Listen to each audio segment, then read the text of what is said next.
નમસ્કાર રામ રામ મિત્રો, સાવધાન થઈ જજો જ્યારે તમને કોઈ એવું કહે કે લગ્ન કરવા છે. મિત્રો 24 વર્ષની ચાંદનીએ 15થી વધુ વાર લગ્ન કર્યા અને ત્યારબાદ આ લૂંટેરી દુલ્હનનો પાંડો ફૂટ્યો.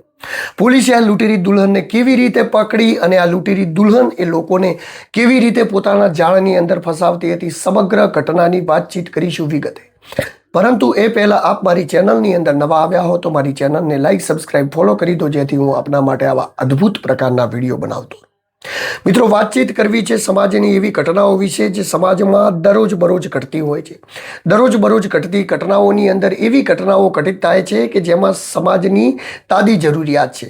અત્યારે સમાજની અંદર ઘણા બધા લોકોના લગ્ન થયા નથી હોતા, એટલે લગ્ન કરવા એક મા બાપ અને જે લોકો હોય છે એમના માટે ખૂબ જ તાદી જરૂરિયાત હોય છે.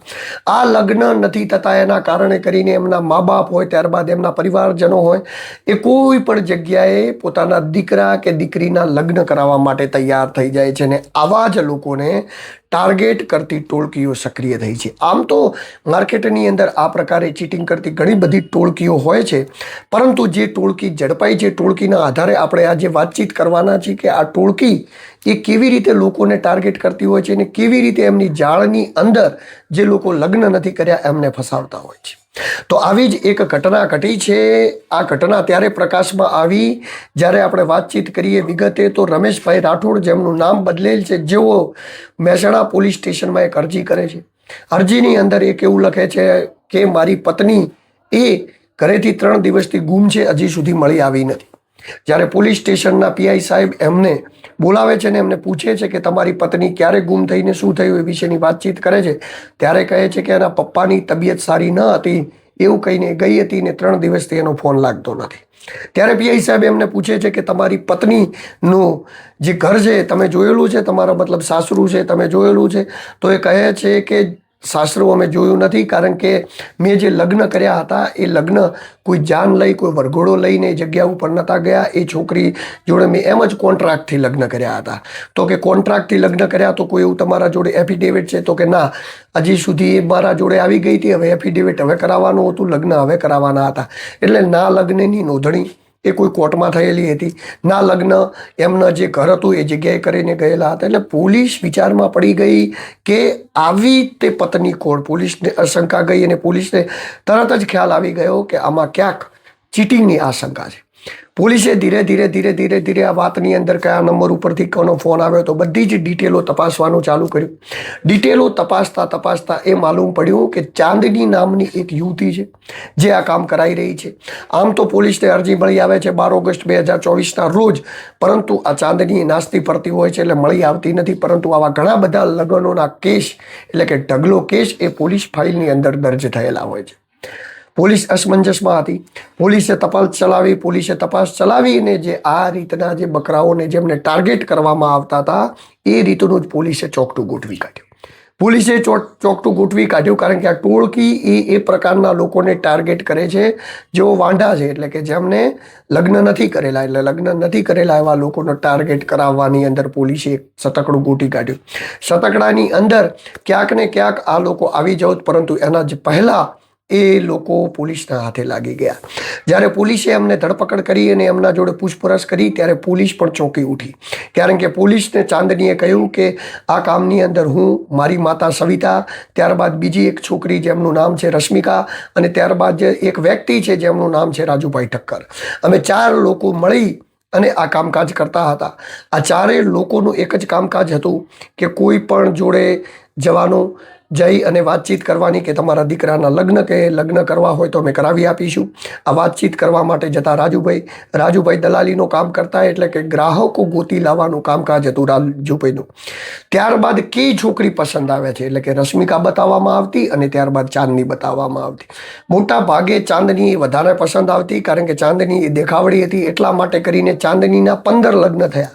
24 વર્ષની ઉંમરમાં ચાંદનીના 15 લગ્ન થયા, જ્યારે રશ્મિકાના 4 લગ્ન થયા.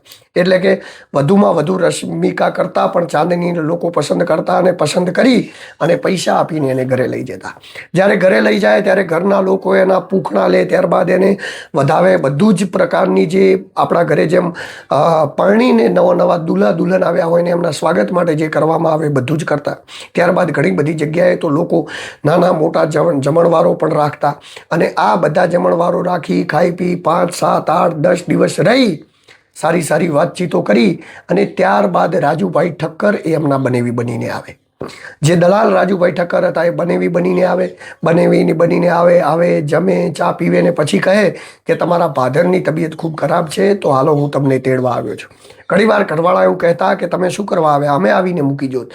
પરંતુ જો મૂકવા જાય તો એમને ખબર પડી જાય કે કઈ જગ્યાએ મૂકીને આવ્યા. એટલા માટે કરીને રાજુભાઈ ઠક્કર એ આવતા. આવી જ કંઈક ઘટના બની હતી અને એ જ ઘટના વાળાના ગામના એક યુવાન જોડે બની. એ યુવાન જોડે આ જ રીતે લગ્ન કરી અને ચાંદની આવી. ચાંદની લગ્ન કરી આવી અને લગ્ન કરી અને ગામની અંદર લગભગ 7-8 દિવસ રોકાઈ. 7-8 દિવસ એમના પરિવારજનો જોડે રોકાઈ, એમનો પ્રેમ સ્નેહ જીત્યો. ત્યારબાદ એમના જોડેથી 5 લાખ રૂપિયા તો એડવાન્સમાં પહેલાં લઈ લીધા હતા, જે ગણી અને લઈને આવ્યા હતા.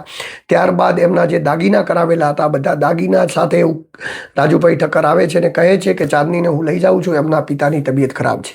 જ્યારે રાજુભાઈ ઠક્કર અને ચાંદની બંને ત્યાંથી નીકળી જાય છે તો ત્યારબાદ બંનેના ફોન એ બંધ થઈ જાય છે. કારણ કે એકાદ દિવસ સુધી તો આ લોકોએ ફોન લગાવ્યો નહીં, પણ બીજા દિવસે એવું લાગ્યું કે સાંજે એવું લાગ્યું કે પૂછવું જોઈએ કે કેવી તબિયત છે. સાંજ સુધી ફોન ચાલુ આવતો હતો પરંતુ સાંજ પછી ફોન લાગ્યો નહીં. જ્યારે ફોન ન લાગ્યો ત્યારે પરિવારને સાચેમાં ચિંતા થઈ અને 3 દિવસ બાદ જ્યારે પરિવાર પોલીસ સ્ટેશન પહોંચીને અરજી આપે છે ત્યારે પોલીસ થોડા દિવસો પછી ઘટસ્ફોટ કરે છે કે ખરેખર આ લોકો તો ચીટિંગ કરવાવાળા હતા. તો આ ચીટિંગ કરવાવાળા લોકો ગયા ક્યાં? તો એમની શોધખોળ ચલાવવાનું પોલીસ ચાલુ કરે છે અને પોલીસને ધીરે ધીરે કડીઓ મળતી જાય છે. ચાંદનીની ધરપકડ બાદ એની માતા સવિતાની પણ ધરપકડ કરી લેવામાં આવે છે. ત્યારબાદ રશ્મિકાની પણ ધરપકડ કરી લેવામાં આવે છે અને રાજુભાઈની પણ ધરપકડ કરી લેવામાં આવે.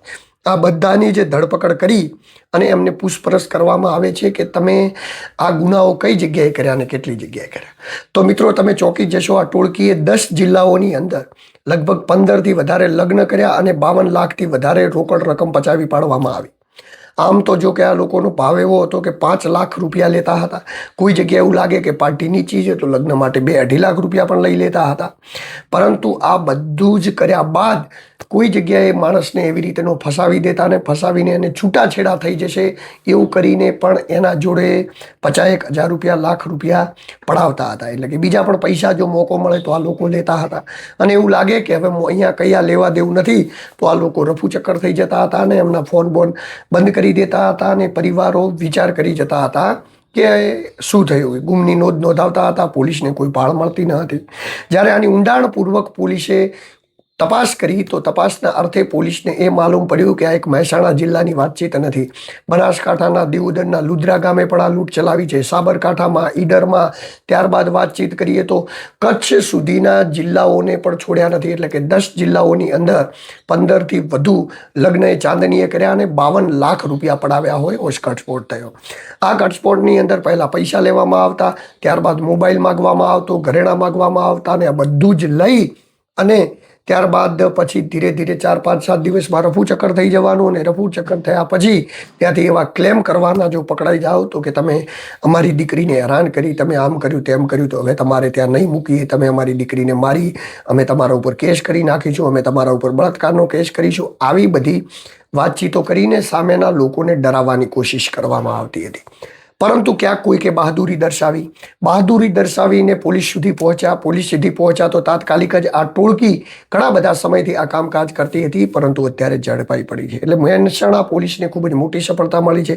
કારણ કે મોટી સફળતા એટલા માટે કહી શકાય કે 15થી વધુ લગ્ન જો 24 વર્ષની ઉંમરે જ ચાંદનીએ કરી નાખ્યા હોય તો ચાંદની 50 વર્ષ સુધી જીવી જાય તો તમે એક વિચાર કરો કે આ ચાંદની કેટલા બધા લગ્ન કરી નાખે. કારણ કે 24 વર્ષની ઉંમરની અંદર એના લગ્ન કરવાની ઉંમર જ 16-17 વર્ષે થઈ છે. એટલે કે આપણા કાયદા મુજબ તો 18 વર્ષે થાય. તો 18 વર્ષથી લઈને 24 એટલે 6 વર્ષના ગાળામાં 15 લગ્ન કર્યા તો બીજા 10 વર્ષની અંદર 25-30 લગ્ન તો કરી નાખ્યા હોત ને કાટ આવે તો લગભગ 1 કરોડ આજુબાજુનું ચીટિંગ એ થઈ ગયું હોત, જે 52 લાખ સુધીનો ઓકળો પોલીસને મળી આવ્યો છે. પોલીસે બધો જ મુદ્દામાલ જપ્ત કરી 4 આરોપીઓને પકડી અને એમને જેલને હવાલે કરીને આગળ પોલીસે તપાસ ચલાવવાની કોશિશ કરી રહી છે કે આની અંદર કોણ બીજું સંડોવાયેલું છે.